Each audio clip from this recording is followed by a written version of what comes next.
Hi there, thank you so much for joining me today. This is Julie DiMatteo from thepaperpixie.com and I'm an independent Stampin' Up! Demonstrator. In today's video tutorial, I'm going to show you how to make this adorable Ferrero Rocher treat holder using the gift bag punch board. It's super easy to make. I originally saw this idea from Heidi Smith. She's known for her Ferrero Friday video tutorials. So let's go ahead and get started. All you need is a piece of designer series paper that measures 8.5 by 3.5 inches and a couple tips here.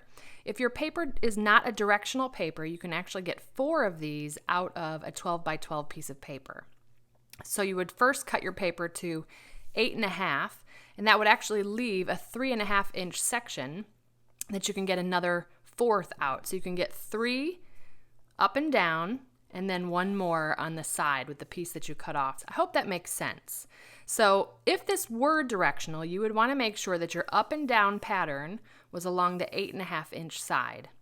I'm going to bring out the gift bag punch board. And again, if this were directional, you would want to make sure that the bottom, so your up and down, this would be the up, this would be the top and the bottom of your pattern, that the bottom is what you would push up against this section here. So the first thing we're going to do is score all the way on the horizontal line. It's just easier to get this out of the way. And next we're going to go ahead and line up this left edge with the start line. The start line also lines up with this little pointer here. And we're going to go ahead and punch. And we're going to score the triangle and that triangle side line there, and the side line here. We're actually going to completely ignore the small, medium, and large score lines. Now we're going to go ahead and slide this down, lining up that last score line that we did with the start line. Punch and score. Again, we're just doing the triangle section and that one side line. We're going to shift all the way down to that last score line we made.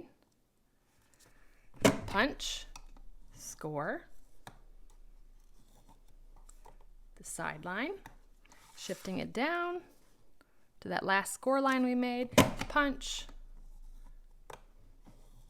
scoring that triangle section and the side line. And we're going to punch one more time at that last score line we just made. And there we go. So that's done.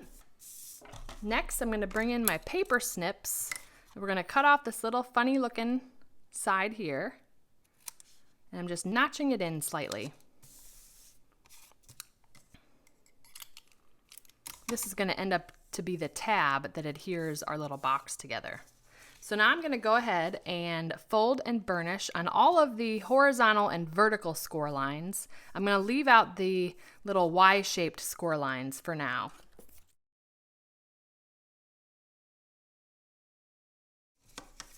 Now that those are folded and burnished, next I'm going to go ahead and pinch on those little Y-shaped score lines, and I'm just gently folding them.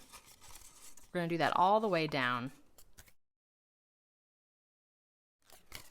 Okay, next I'm going to fold this in half. So ignoring this kind of side tab, we're folding it in half, and this vertical score line here, I think you can see that. I'm going to use my 1/8 inch circle punch. I'm going to punch about 1/4 inch down. So just put a hole there. Hopefully you can see that. And that's the only hole punch we need to close this box together. Now I'm going to go ahead and put some tear and tape adhesive along this tab. Just use your adhesive of choice. And I'm just going to fold this over, pull my tear and tape off. And because this box has an equal number of sides, this should fold over to meet. There we go. Now, this will be the back of our box. So that was the last side that we closed over. That's where the seam is. So I'm just keeping that in mind. This is the back of the box. I'm going to go ahead and fold in the 2 sides first. One of them I will put tear and tape. I'm also going to put tear and tape on the front and back flap. So on 3 of the 4 flaps. Okay, so tear and tape like that. Again, this is our back. So this is our back flap, front flap, and side flaps.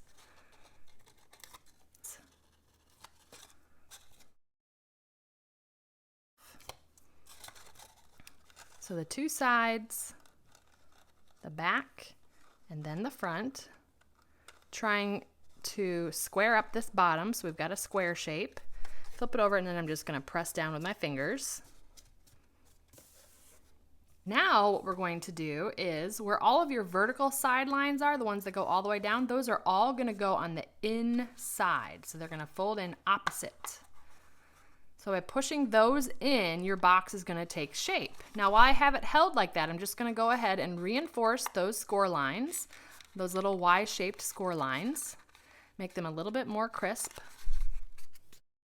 And that's essentially the shape of the box. Now I'm going to go ahead and add, and you can see this is the back seam right here. That's going to be the back of our little box. I'm going to go ahead and add a Ferrero Rocher. It will fit nicely on the inside, okay? And then using the Woodwords bundle, we're using the Woodwords stamp set and the Sentiment Thanks a Bunch with the coordinating wood crate framelits dies, and I use this little tag here. You can get these together at a 10% discount, or you can certainly buy them separate. So that's the Woodwords bundle. And what I'm going to do next is I've already stamped and cut out that little tag, and I've got some Whisper White 1/8 inch sheer ribbon. Now this is part of a ribbon share, so that's why it looks like a hot mess right now. But I'm going to first, I cut that little end at an angle, so it'd be easier to feed through, but I'm going to feed that through the tag, through one hole, then through the other.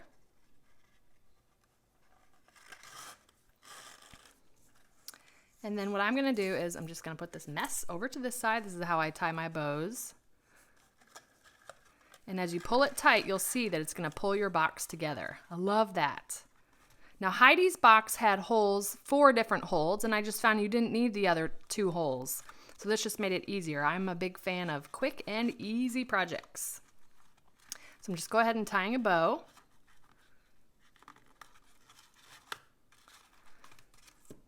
And then we'll go ahead and cut off those ends.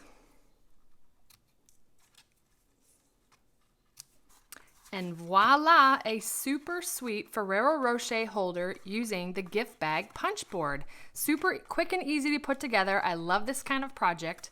So thank you so much for watching today. If you enjoyed this video, please give me a thumbs up and consider subscribing. If you're interested in purchasing any of the products I use in today's video, I will have links in the description to purchase. And I'd love to have you come visit my blog at thepaperpixie.com, where I post on weekdays projects to inspire you. Thanks again for watching. I hope you have a wonderful and blessed day. Take care. Bye.